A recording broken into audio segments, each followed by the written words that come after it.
Hi mga Teshi, magandang araw. So for today's video, ang tatalakayin natin is ano nga ba ang kagandahan ng pagbebenta ng digital courses.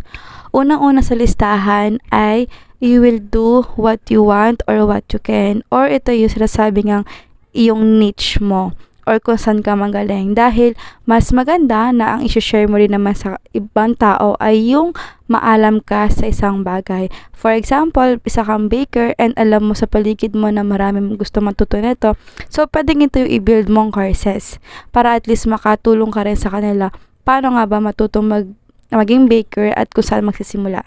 Second na maganda dito is passive income, Teshi. So, alam naman natin ngayon na marami sa atin talagang gusto ng financial freedom. So, dito papasok yung kung may work ka na, magkakaroon ka pa ng passive income dahil sa pagbebenta mo ng digital courses. Third